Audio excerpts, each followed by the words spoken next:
8 coverage here at Grand Prix Las Vegas. This is the last round here on day one. I'm Brian David Marshall. I am joined in the booth by Play Design member Paul Cheon, and we are watching Jack Kiefer of Team Card Hoarder playing against David Oberlin of Korn. And when I say Korn, I mean the band Korn. He's the keyboardist. And he is playing Tron. We saw him earlier today in the feature match area, just getting in there with a reality smasher. I think it was through a Blood Moon, wasn't it? Right, it was a turn 1 Blood Moon, and he was just like, I don't even need it. He just played a turn 2 Mind Stone, and then just started playing out all of his Eldrazi, and turn it didn't 3 matter. Thought Nazi, turn 4 Reality Smasher, turn 5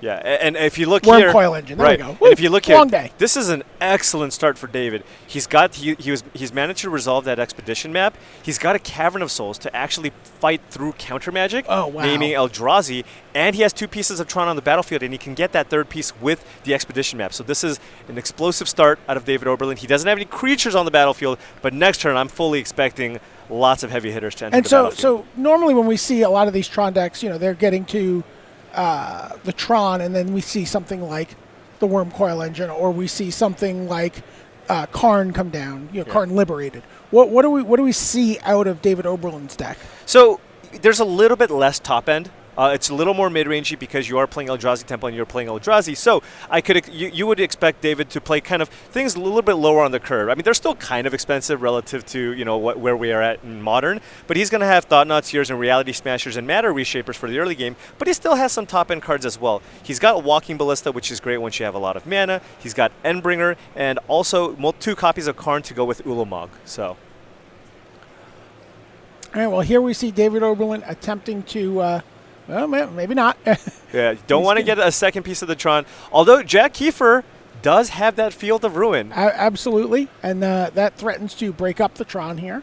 Yeah, and at this point, Jack can't actually wait for David Oberlin to play that Tron land, so he needs to activate that Field of Ruin when he can. And does David Oberlin play any Wastes? And it looks like, he's got 2 copies of Wastes, which he can fetch with that Field of Ruin. Very nice, and Jack Kiefer fetches out an island. And then, hopes that sets David back far enough that he can mount some sort of defense. Right. Now, I mean, this is a small thing. One thing Jack Kiefer could have maybe considered was waiting for David Oberlin's draw step in case somehow you given him an extra opportunity to draw one of those multiple copies of Waste. Now, if he had one in hand and drew a second one, he wouldn't have been able to get a land. Well, there's a Chalice of the Void set on 2. Right. And that is not the worst because one of Jack Kiefer's win conditions involves winning the game by casting a Snapcaster Mage. Yeah, this takes out Snapcaster Mage. This takes out Lightning Helix. This takes out Search for Iskanta. Right. But keep in mind, this is not a permanent. This is not going to be able to hose Jack Kiefer forever because Jack is playing. Ooh, I love this. The full 4 copies of Cryptic Command, along with 3 copies of Teferi, Hero of Dominaria, meaning that he will have multiple ways to get that Chalice of the Void off the board if he does want to resolve a Snapcaster Mage. And it looks like Jack has 3 copies of Teferi in hand. Yeah. Well, does he think this is standard? What's going on here? That's every copy in his deck. Yeah. Karn has resolved, though, for David Oberlin. Yeah, and this is also a reason why I think Jack is going to have some issues game 1 because he's got a bunch of these removal spells that are good against other traditional aggressive creature decks with smaller creatures. But David's creatures are Matter Reshaper, which doesn't care about getting bolted. Thought-Knot Seer survives Bolt, and Reality Smasher. Like, the removal spell that Jack really needs to lean heavily on is Path to Exile, and if he doesn't draw that, all these Lightning Bolts end up just looking a lot worse. All right, so here we see David decided to make a construct, and it's a 2/2. But that puts Karn within Lightning Bolt range for Jack Kiefer. Uses the new rules and just targets it directly. Yeah, so that was kind of interesting. David Oberlin could have considered just ticking up the Karn because once you get that up to 6 loyalty, it's really hard. Jack needs to have two burn spells to get that off the board. You get it up to 6. You've drawn a card off of it, and then your opponent needs to use 2 cards to get rid of it. Right. That's exactly where you want to be in a game of Magic. Yeah, and the games are going to go pretty long. But, at the same time, there is something to be said for putting additional pressure here. Let's say David did tick up the Karn up to 6, and then Jack Kiefer followed that up with a Teferi Hero of Dominaria and minus, then Jack is the one who's in the lead because he's got a Teferi on an empty board. Well, and here is Thought-Knot Seer, and Thought-Knot Seer is going to see And this is a uncounterable. lot of Teferi. Given the Cavern of Souls on the battlefield. So, yeah, that Cavern's going to do a lot of work. There's 2 copies of it in David's main deck, and probably not looking to take one of those Logic Knots. And there's a couple of 2-mana cards that Jack can't cast. Yeah, there's that Snapcaster Mage. So, if he's got something like a Teferi, that's where I would be. He just drew all 3. Yeah, he drew all 3 Teferis. So you just take the Supreme Verdict here? Yeah, probably just take the Supreme Verdict and run the hope you don't draw land number 5 for many turns. I like it. There's just so much redundancy here. I mean, my guess is that he's going to have to ultimately fight through all of those Teferis, but... And then he gets in for 2 with the Construct. Yeah, but because that Construct's on the battlefield, even if Jack draws land number 5 for Teferi and he chooses to minus on the Thought-Knot Seer, that Construct will be able to finish off the Teferi. Ooh, and Colonnade. Yeah, that's land number 5 land. comes into play tapped. Right. Does not have the option to shock himself for it. So yeah, a land here would be huge. But it doesn't look like he has it. He's got a Basilisk Collar, which, not great in this matchup. That's a card that's likely going to get sideboarded out. Now, the reason why it's in the deck is that it combos very nicely with Walking Ballista. Because Basilisk Collar gives your creatures Death Touch, then the combination allows you to just kind of shoot down all these other smaller creatures. We call that machine gunning. Machine gunning, exactly. Okay, so Basilisk Collar goes on the now 3/3 Construct. Right. And David's going to start gaining a little life here and make it difficult for Jack to get into combat with that thing. And I like that he put it on the Construct too, splitting up the damage so that if Jack draws a removal effect, he's going to be... again, he just has the mana split up. He has a 3/3 versus a 4/4. All right, here's Teferi. What do you do with it here? Do you bounce the Construct? Do you bounce the Thought-Knot Seer and get a card? Yeah, I think it might be Thought-Knot Seer because he's really digging here. He really needs to find a sweeper, and it looks like he found a Supreme Verdict. Yeah, and it's rough. That Chalice for 2 is doing so much work. Jack Kiefer has like 4 2-drops in his hand. Oh. I get the feeling David Oberlin has some Jeskai players he's familiar with over Wait, can he cast this? He doesn't have the mana for that. Nope, he does not. Yeah. He only has 4. Over at Kingslayer Games, perhaps has played a Jeskai matchup or 2 with this. All right. Oh, and he's going face. Wow. Ignores Teferi here. Right. Well, he does know that Jack has multiple copies of Right. Teferi in his hand, so he's going, you know what, I'm just going to try to race you here and just attack. And, not having a land here is huge. This might give Jack the window to come back. So here we see Jack plus Teferi. So he could also, play another Teferi if he wants. Ooh, and that's what he's going for. And now he gets to bounce that token. Oh, he's going to bounce Chalice. And he's going to get to untap 2 lands, which now will let him Lightning Helix. Oh, well, no, he used the minus effect, so he will he not used the be minus able effect. to. You're right. I'm sorry. Yes. Yeah. But, I mean... Oh, no, he's going to get to untap 2 lands from the other Teferi. Oh, right, of course. Yes. Yeah. The multiple Teferi activations. Yeah, this is huge. And now he has the ability to play the Lightning Helix on this construct. David Oberlin... You see them checking? Yeah, they're like, wait, what happened here? Why would you... Nobody sacrifices their Teferi. It looks like he just drew another Chalice. Okay. So he's probably going to run that out. Oh, he is not. All right, here's the Lightning Helix. Oh, yeah, and Jack's turning it around here. This Teferi is going to take over the game. Jack's going to go up to 9. Yeah, David, he had a couple turns, really needed to find that 5th land for that Reality Smasher in his hand. And now he's going to play the Chalice on 2. Right. Which does shut down a couple of the cards in Jack's hand. But Jack has an active Teferi on the board. Wow.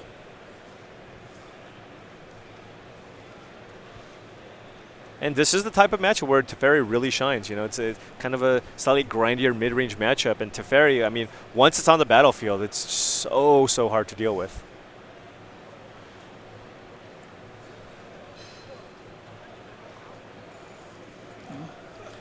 Things are coming undone here for David Oberlin.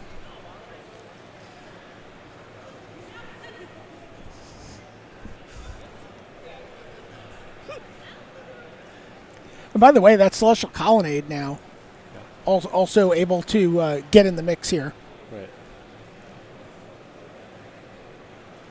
All right. So what's the plan? We're just going to go for another Teferi here. Wow, this is. I guess Jack thinks he's under a little more pressure than He just wants to keep those chalices at bay. I guess he wants to get his Snapcaster on. Right, and he does get that untapped trigger, so he can now use the Snapcaster Mage. There's a couple of chalices coming up fairly shortly for David Oberlin. What is? Oh, is this a Thought-Knot Seer? It is a Thought-Knot Seer, and it is uncounterable again because of that Cavern of Souls. I wonder if Jack just wants to. Nope.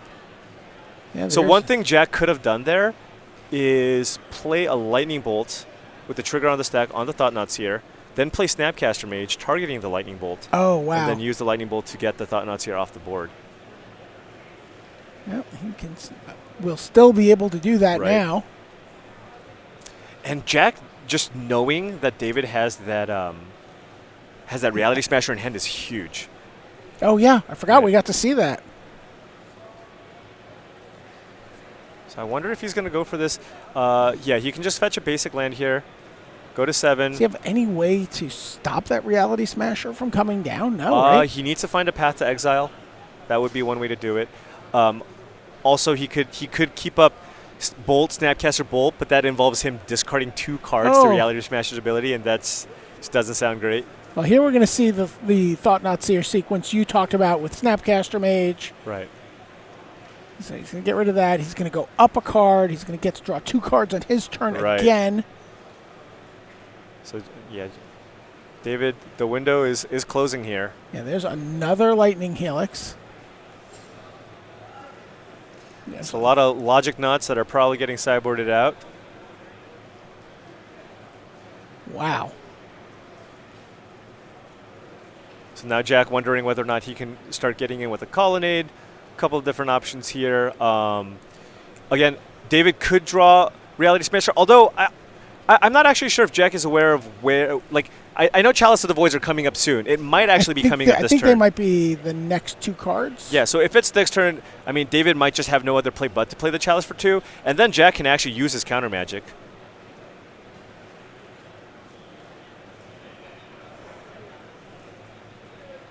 All right, what is David? Is this Chalice for 2? All right. It is Chalice for 2, and that's going to get met with negate. Right. Because otherwise, why, right?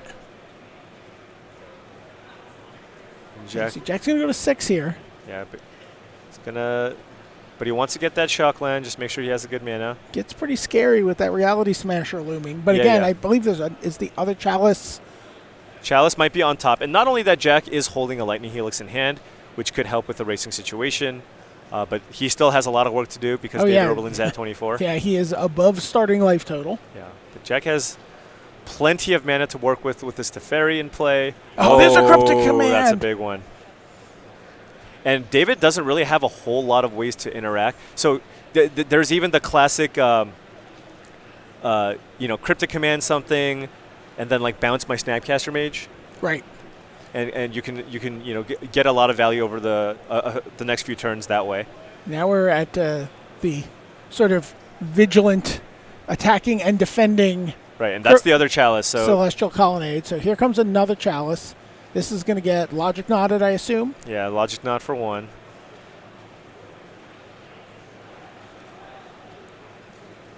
Yeah, and if you look, I mean, these Colonnades, they can end the game fairly quickly here. Yeah, you can't Cryptic Command there because you even though you can't counter an Eldrazi, you can tap or bounce or otherwise take your time on an Eldrazi. Oh, faces the place. Lightning Helix is going to drop David Oberlin to 15. Jack goes up to 9. Ooh, and that's a Snapcaster Mage. Okay. So now Jack's going to get in for 6, take David Oberlin down to 12 life. Jack is currently sitting at 9, and he's going to be able to go up to 12 next turn. Wow. If he goes with the Snapcaster Mage Lightning Helix plan here, end of turn. But he also has Cryptic Command, so he's got all the tools here. All right, well, there's the land that David's been waiting for, and Teferi just kind of was like, no, you know what, let's keep that land floating down there by putting some artifacts on top of your library. Yeah, it's too little too late now. Jack Kiefer can just opt to use the Cryptic Command to tap down the Reality Smasher, then untap, attack with both the Snapcaster Mage and the Celestial Colonnade, and then finish the game off with Snapcaster Mage plus Lightning Helix. Wow. You can even just take the Reality Smasher here. That's also an option. he can kind of play cards at random at this point and pretty much win. So here we go. All right, there's Snapcaster Mage on the Lightning Helix in the yard. That's going to take you to 6. And yep, David Oberlin sees the writing on the wall. And Jack Kiefer goes up 1-0. That looked really bad for Jack. Yeah. Yeah, but he was able to stabilize with those Teferis. They did a lot of work. And not only that, David Oberlin was just kind of locked with those chalices with the activated ability from the Teferi. He really needed to find that 5th land sooner, but he just drew back-to-back Chalice of the Voids. So now the players are looking at their sideboards. What are you seeing here for Jack Kiefer? Well, I imagine he's going to be boarding out some of his burn. Like, for example, Electrolyze gets almost nothing. Maybe he just keeps Lightning Bolt just because of how efficient it is. Yeah, I can definitely see him take out some of the burn, maybe some of the counter magic as well. I mean, David Oberlin only has 2 Cavern of Souls, so maybe he chooses to keep some of those cards in. Certainly keeping in his Cryptic Commands. Now, going into his sideboard, if I do want to counterspell, Disdainful Stroke is one card that I would look at because it's a 2-mana counter that basically gets all the big threats that you're afraid of. On top of that, he's got an Elspeth Sun's Champion, which you slam that. That's going to do a ton of work against all these giant Eldrazi creatures. And then, I could potentially see a Ruined Halo maybe, but that doesn't seem very good either. But he does not he has a lot of pretty bad cards, so I could see him doing that. And then there's also Wear Tear. He might want to bring that in just to deal with a problematic Chalice. Sure. But, I mean, can David Oberlin deal with a Ruined Halo if it names Reality Smasher? Yeah, he doesn't have a whole lot of options. He does have Karn, and he does have All Is Dust. I mean, those are multiple ways to deal with it. Well, that's a very good answer there. Right. And so for on his side, I would take out all the removal. So he's got a couple of Spatial Contortions. He's got a Basilisk Collar, and potentially Dismember. It is a way to kill the Colonnade, but I think if you get to the point where Jack Kiefer's activating Celestial Colonnade, the game's already over. So you want to make your deck as threat dense as possible. So looking at his sideboard, I'd look to, just board in anything that would be relevant in this matchup. You're looking at Mind Stone, gives you a little bit of staying power. We have Hangerback Walker, which is just very annoying to deal with unless Jack has exactly Path to Exile, and then even something like Relic of Progenitus to shut down the Snapcaster I actually really Mages. like Relic in this because of the Snapcaster Mages, and also just gives you a little bit more speed going through your deck if you can just fire them off and dig a card deeper. Yeah, certainly there's plenty of bad cards in this matchup, so I could see him doing all of those things. Chalice of the Void was fine, but it was kind of annoying. And when you're playing against a deck with both Cryptic Command and Teferi Hero of Dominaria, Chalice is not really all that reliable. So he might also choose to just, board those out. Although, to be fair, like I said, Jack is going to be leaning very heavily on Path to Exile as a way to deal with all of his creatures. So if he goes Chalice for 1, that might buy him enough time to actually just win with his Eldrazi creatures, especially on the play. Just while we're waiting for these guys to finish up shuffling, I can tell you we have our first non-Hall of Famer in the beta draft on Sunday. The 4th seat in the beta draft. Half the seats are filled for the beta draft. John Holiday. Congratulations. You get to Rochester Draft 24 beta packs with Ben Stark, Martin Yuza, and Luis Scott Vargas on Sunday. By the way, that's going to get streamed live. Oh, yeah. We're going to be showing you every pick of every pack. It's going to be pretty cool. Just get to watch. I mean, just the excitement of just getting to watch people open 24 beta booster packs. Right. These are packs basically out of the box. Right. That's crazy. By the way, do you think the judges here were prepared for all the rulings questions they had about Chaos Orb over the last 12 hours? There was a lot of Chaos Orb questions. Way more than they expected would be my guess. All right, so it looks like both players have kept, and we are underway. Celestial Colonnade is the play. And there is a piece from David Oberlin. Yeah, David Oberlin really wants to get off to a fast start. Is that a Ghost Quarter there? Yeah, Eldrazi Temple would be would be quite strong. Is he ramping into a Mind Stone here, maybe? Oh. No. It's a walking ballista. Not the most aggressive of cards. He's just playing it out, I guess, just to try and curve out. He must have plenty of things to play over the next few turns to run out that ballista. You can see the judge is getting himself some corn dice. You know, like, oh no, you can't use that die. Yeah, You gotta use this one. Putting the corn dice right up on eBay. Right. I'm gonna be taking this one. That's not actually how it works. Yeah, right.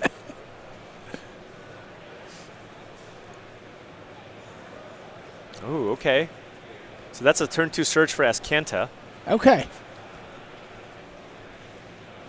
So now the window is open here. Not a card we've seen show up in this, the 2 times we've seen this particular list in the feature match area. Yeah, I think it's been in the decks, but we've just it has been in the decks. play. I'm just saying we haven't seen it in play, so I'm curious to see how it affects things.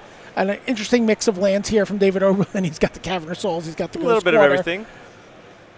Okay. And there's a Matter of Shaper. Yeah, this is a reasonable start, just curving out here. If you can follow this up with a turn 4 Thought-Knots here, that's uncounterable.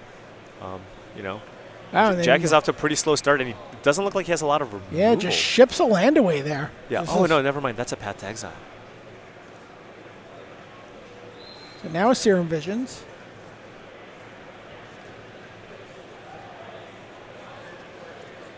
Draw 2, draw 1, scry 2. Such a weird sequence. Like, we basically have every iteration of 1 mana, do some scrying, do some looking, do some drawing at this point. Which is your favorite of the remaining legal 1 mana blue spells? In Modern? Yeah. I would go with Serum Visions. I think that's the best I love one. Sleight of Hand. You like Sleight of Hand? I just like having a little bit of selection, getting that card right there. Right. Oh, wow. Just all the lands? Yeah, it looks like David Oberlin's bringing his Modern Brawl deck here. Is that Seagate Wreckage? That's a Seagate Wreckage, yes. Well, to be fair, I mean, when you're playing a deck with 4 expedition maps, having some various, bullet lands, if you will, utility lands, is nice because there are situations where you might just want to get one of these cards. All right, well, you know what? David Oberlin is on the beatdown plan here. Oh, this is a very nice start. I mean, Jack Kiefer has to use Path to Exile here, but this is also just going to ramp David Oberlin. Now if he has something like a Reality Smasher, he's going to have an uncounterable 5/5 beater on the board next turn. There's that Wastes. Yeah. Continuing the Highlander land theme. Yeah, so now Jack is in a situation where, he needs to continue digging. He needs to find, he's got that Logic Knot in hand that's really not going to be doing a whole lot. And not fetching. Oh, because he, of course, he played Serum Visions and Scryed. And he put Disdainful Stroke in his graveyard, and he also drew into Snapcaster Mage. Ah. Yeah.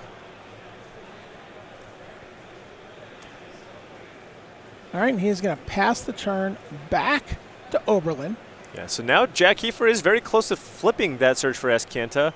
Although there is a Ghost Quarter on David Oberlin's side, but he's got 5 cards in the graveyard with a fetch land in place. That's 6. So if he just flips a card at random on top of his library, he will have the 7 to flip Search for Ascanta, getting that mana source.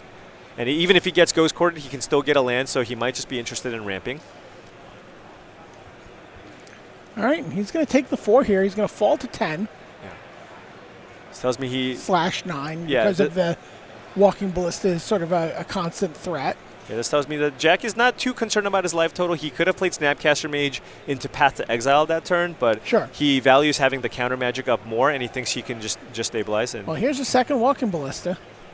Man, this got to be so annoying, right? He's just like playing this Ballista. It's like daring Jack to like, hey, counter this card. I don't really care about it too much. I'm just seeing if you want to counter it just for fun. Yeah, it looks like Kiefer's thinking about it. Yeah. I mean, to be fair, that Logic Knot is not doing a whole lot, but if he wants to Logic Knot for 4, he's going to have to exile some cards from his graveyard to do so, and if he does that, he's not going to be able to flip that Search for Ascanta. Sort of at cross purposes with the search. Yeah. So even if he goes Logic Knot for 4 and pays full price here and taps all of his mana, he's still going to have to exile 2 cards from his graveyard. Logic Knot would mean that there would still be 5 cards in his graveyard, so unless he casts a spell on his upkeep, and then flip the top You know card. what? He's going to cryptic command, actually. Okay. Didn't see that one. Decides he's going to cryptic command, counters that, and draws a card. All right, so we are going to see a flipped search for Azcanta. Was this a bait? Does David have a good follow-up here? He's got a Pithing Needle. Okay. We'll have to see if we can find out what he's naming here. Well, he's got a Ghost Court on the battlefield, so I would guess Teferi here, because he's going to have 5+ mana here, so Teferi would be the card that I would name given the Ghost Quarter on the battlefield. Teferi is named with Needle.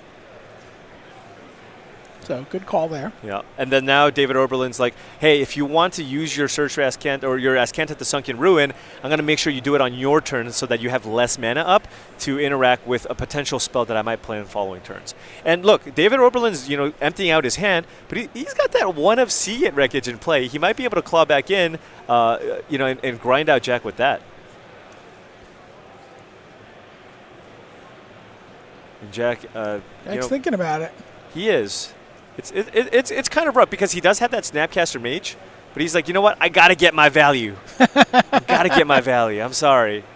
He does see a negate in there.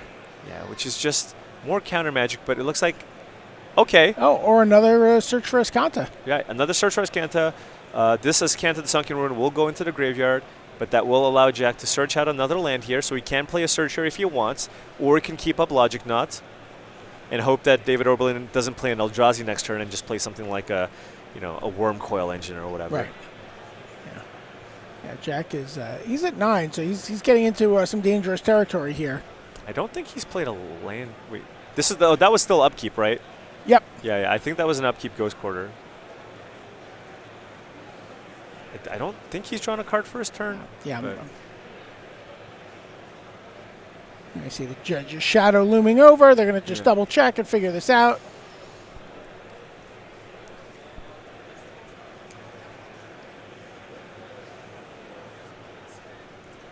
Meanwhile, you and I will turn our attention to talking about beta drafts again.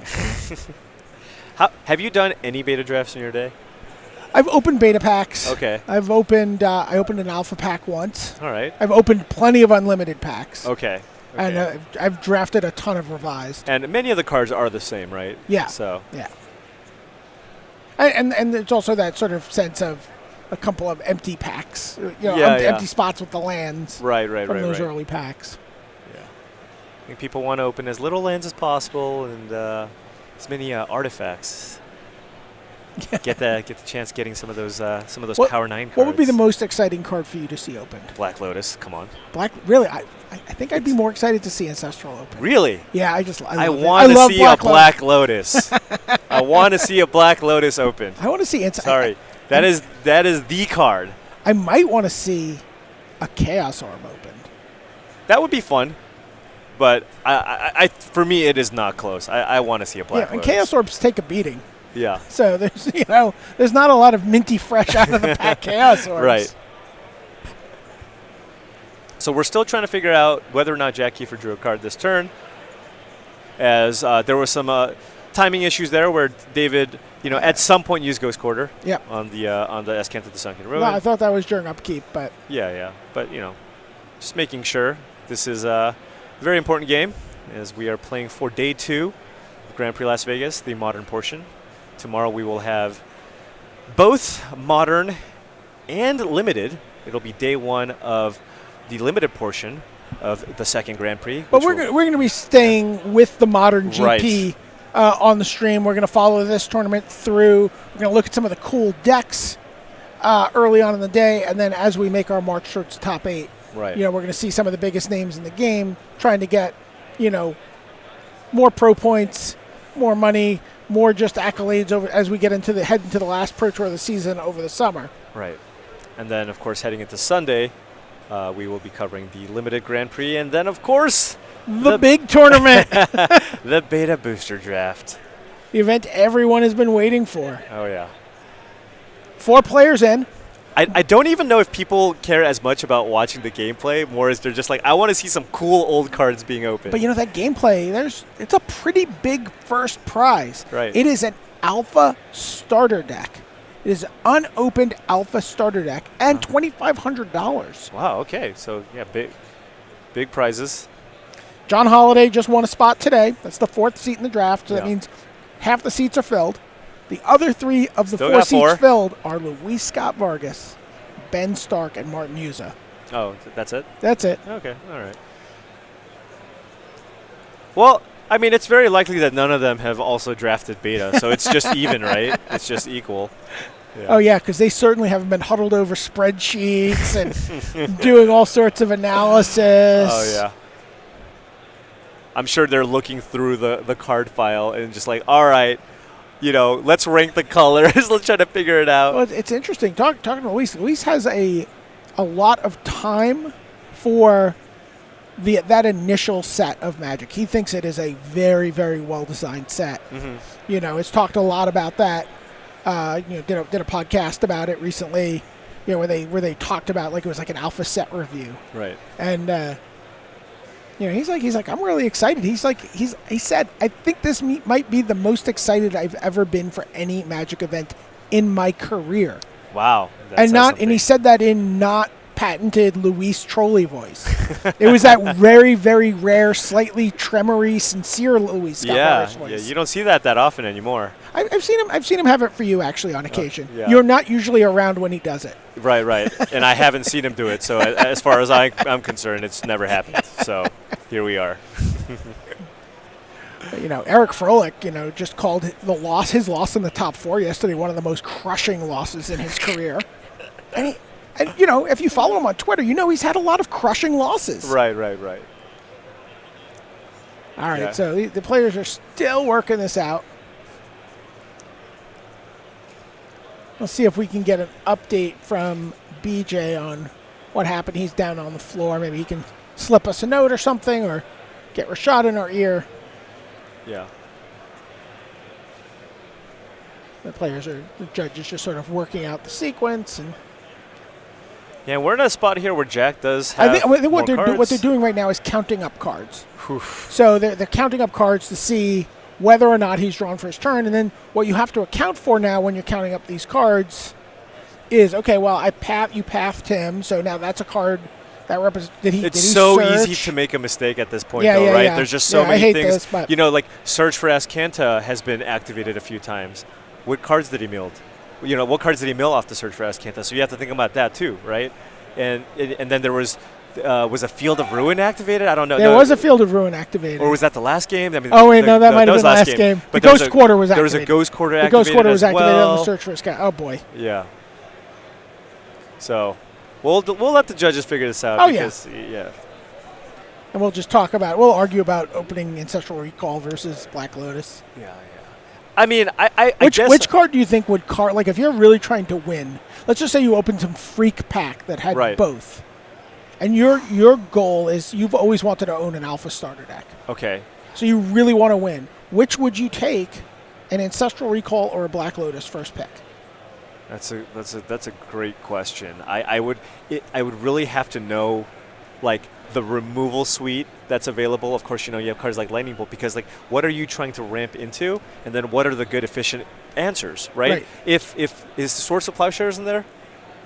Yeah. So if we're in a format where there's a lot of good, cheap, efficient removal, if you're Black Lotusing into like a Crawl Worm, I mean, it's likely your opponent just has the answer. So maybe that's not necessarily where you want to be. Maybe you just want to be up on raw cards. But you know what? I've completely changed my mind because you just said the magic words. What is that? Black Lotusing into Crawl Worm. That is the greatest thing I've ever heard in my life. Oh, yeah. You know what you don't want to do is you do not want to Black Lotus into Force of Nature. No, that is not a little riskier. Not the combo that you want, but okay. All right. Sounds like we have finally figured this out. I would guess that, recall is what you want to take. Yeah. But this is without knowing too much about the set. In the end, it was decided that Jack had not drawn his card yet. Right. Draws his card for the turn. Plays a Field of Ruin. Field of Ruin. Yeah.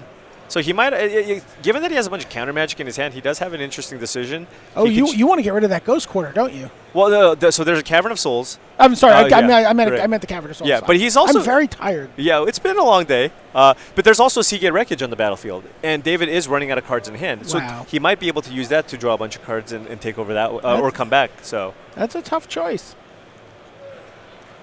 All right, well. All right, so I smell a Snapcaster Mage into Path to Exile here. He's going to use that Path to Exile on the Matter Reshaper. Well, he doesn't have to use it yet, right? So he targets the Path to Exile. So now what David Oberlin can do is put a counter on Walking Ballista and use that to take out the Snapcaster Mage. Now, if you really wanted to do... Oh, well, there's a spatial Warping Whale. Did not expect that one. Because Warping Whale counters sorceries, and the Jeskai deck doesn't really have a lot of sorceries. But you know, it does actually take out the Snapcaster Mage it there. Does, yeah. And let's David Oberlin ultimately get in for one. Yeah. But, you know, David spending that 2 mana on his turn means that he doesn't have the mana to activate Walking Ballista, and he also, can't play a big threat this turn. Thought he might have also just considered putting a counter on Walking Ballista and using one of the counters to just shoot down the Snapcaster Mage, unless he has a play this turn. All right, so Jack is now untapping, and he's not really facing too much pressure, right? We just have a 1/1 Walking Ballista. He's got a bunch of cards in hand. So, you know, he does have access to that Celestial Colonnade to block. David Oberlin has used his Ghost Quarter on the Escanta the Sunken Ruin. So... All right, there is Serum Visions.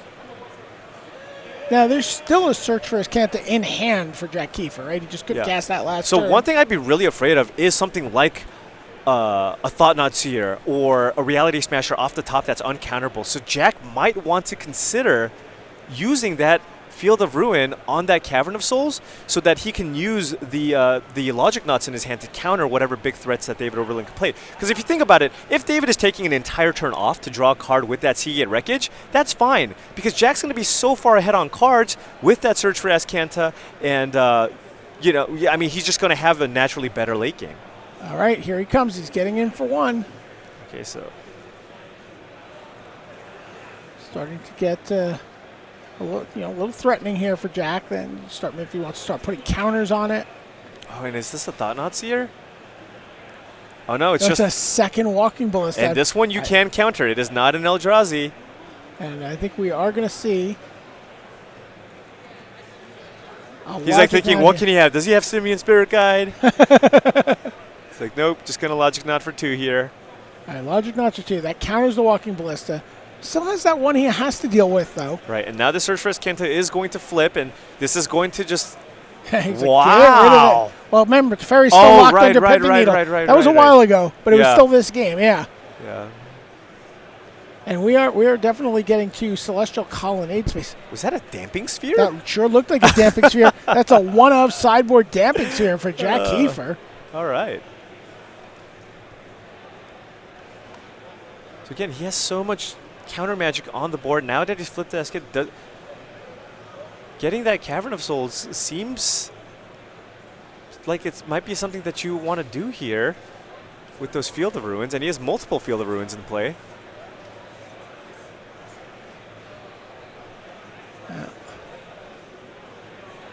Here, tapping his mana. This doesn't. Okay. All right, that's a Chalice of the Void for 2. But David Oberlin keeps playing threats that can get countered. So that's going to eat a negate. Wow. And then maybe Jack will choose to use Field of Ruin here at the end of the turn. No, he's going to use that to pay for. He's gonna ask Kenta first, get more information. All right, yeah, he had it sorted into mana he was using to pay for the ability, but. So yeah, now Jack's there's a Cryptic Command. Cryptic Command. Yeah, he slams it. Yep. Contractually obligated. Of course. All right, now Field of Ruin is going to take out the Cavern of Souls. I'm not sure that. Does he not have any more basics to search for? Yeah, no, I don't think either player. I don't think either player did here. Okay. Right, it's just 2 wastes. For David Oberlin. Yeah. Does he? Oh, and he has both on the battlefield. Yeah, he does. Interesting. So maybe that was some of the reluctance on the Field of Ruin earlier. Right. But given that David also didn't fetch a land there, Jack might be more incentivized here to just get another land and keep David Oberlin on 3 mana. But at this point, there is no Cavern of Souls on the battlefield, so Jack's counterspells will be able to just stop anything. And David Oberlin can't really attack either because Jack does have the Celestial Colonnade up. So, Well, there's a Grafdigger's Cage. yeah. I mean, you could counter it here with the Logic Knot. It's a little bit annoying because, I mean, the thing is you just kind of, you also don't mind really like playing spells every turn because you have a search going. But, I mean, he could also respond with the search, although this means that he doesn't have Cryptic Command mana up. He let it resolve. Okay. Oh, there's an Engineered Explosives! Wow, that is huge. Explosives for 1 will get both the Pithing Needle and the Grafdigger's Cage off the board, and David Oberlin's just stuck on 3 lands. Yeah, and Jack Kiefer just uses the Field of Ruin, gets to shuffle his deck. He knows a couple of selections that have gone onto the bottom, maybe things he wants to shuffle back up in there. Yeah, now Jack's looking for a way to turn it around here and just start. Engineered Explosives is not a bad way. Yeah, definitely. So now Jack is more than happy to find one of his Teferis. But here comes an Explosives for 1.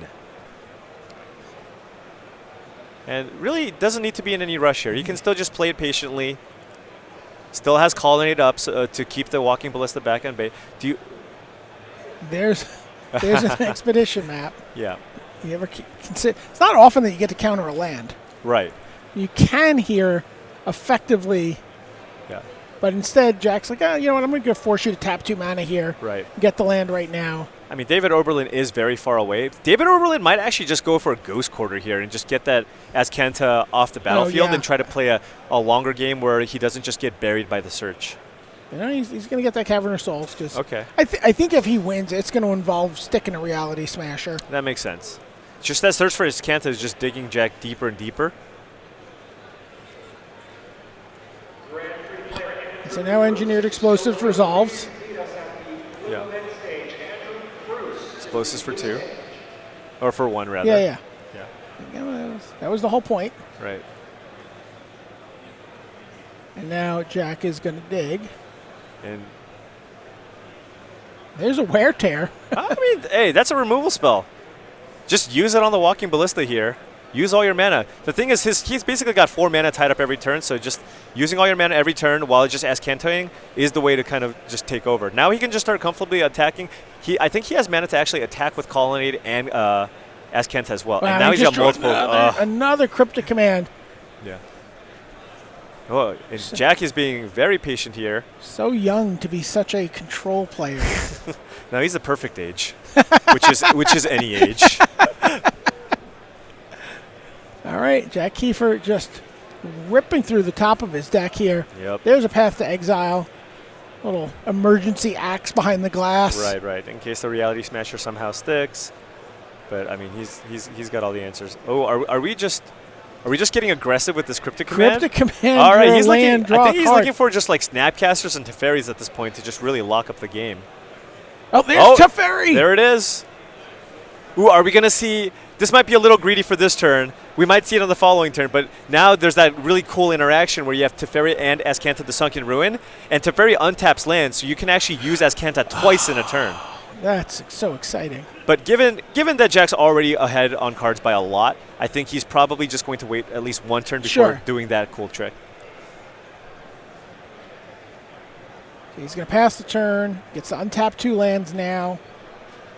Yeah, look at this. This is just disgusting. Yeah, and David there just sitting on 3 lands. All right, there's Cavern of Souls again. Yep. And here we go. Passes the turn, and then, Jack's just going to go a-digging. Yep. I don't even know what he's looking for at this point. He just basically has it all. Takes a negate. It's like how many cards do you want to be ahead? Because he could start attacking with Colonnade, or he could just try to oh, okay. That's a way to lock out the game. Was that Elspeth Sun's Champion? That was. And at this point, the writing is on the wall. I'm going to need some tokens, Judge. Gonna draw some cards. Yep. Wow. All right. And, He's even and got a a Supreme grip full of Verdict. cards. Yeah. Yeah. He's going to have 3 tokens in play. He's going to have Cryptic Command. Just has it all. All Reality. right, there's land 5. Is this a Reality Smasher? I mean, it could be, but Jack can just tap it and then use Teferi or Elspeth to get it off the board. All right, there is a Reality Smasher. He also has Path to Exile, and he can very easily just discard a card in Oh, his sure. hand. He could discard Supreme Verdict. Right. He's going to discard the Damping Sphere. But you boarded it in. It's got to be good. All right, and Jack. Oh, look at Jack just like pawing at the top of his deck. Misses this time. Oh, no, he got a path. By the way, I believe it's today's Jack Kiefer's birthday. It is not? Jack Kiefer's birthday today. What a way to celebrate your birthday! Yeah, there's a little bit of a hitch in their plans. I know they had dinner plans tonight with the family. Right. They're like, okay, but this is what he'd rather be doing on his birthday, and I mean, this is pretty good. Right.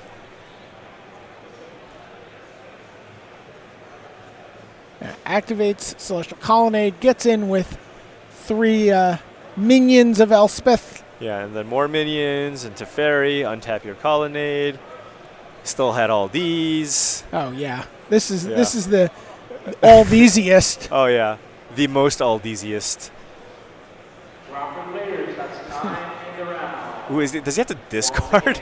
He may very well need to discard to hand size here.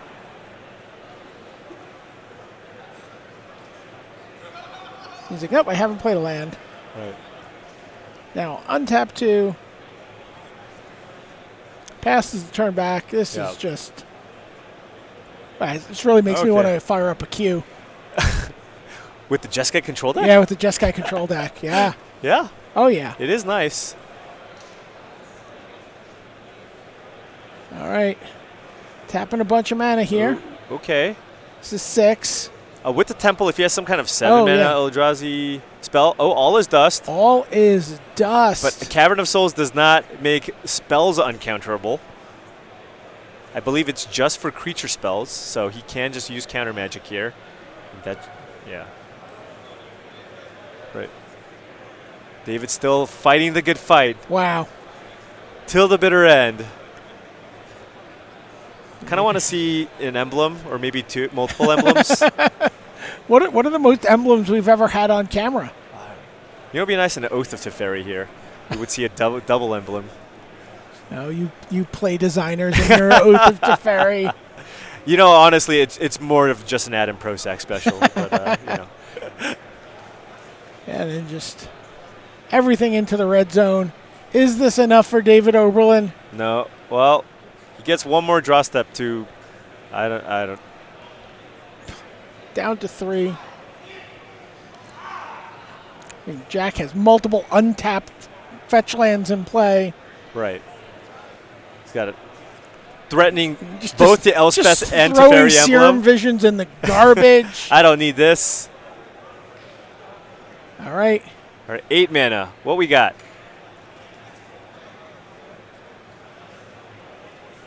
Okay, this is a 6 mana. Endbringer. Okay. What does Endbringer do? It brings the end. It does bring the end. David Oberlin extends the hand. He will not be playing on day 2 of the modern leg of Grand Prix Las Vegas, but Jack Kiefer will. Yeah. Happy birthday, Jack Kiefer. You're through to day 2. Right.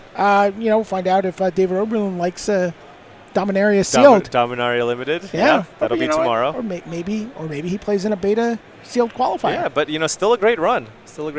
Yeah, absolutely. So we're winding down here. Round 8. Still some couple matches playing out around in the room, and we'll, if you check the website, you'll be able to see the standings. But we'll be back at 9:30 tomorrow morning Pacific Standard Time. We've got more Modern. We've got some cool decks lined up for you. Definitely saw some really cool stuff. We saw a deck with a lot of Gideons in it. Ooh, that one looked nice. I saw an Archive Trap deck at X and 1. I'm just saying, I saw a Heart of Kirin. In Modern. All right. So, all right, 9:30. We'll be back. We hope to see you there. Thanks so much.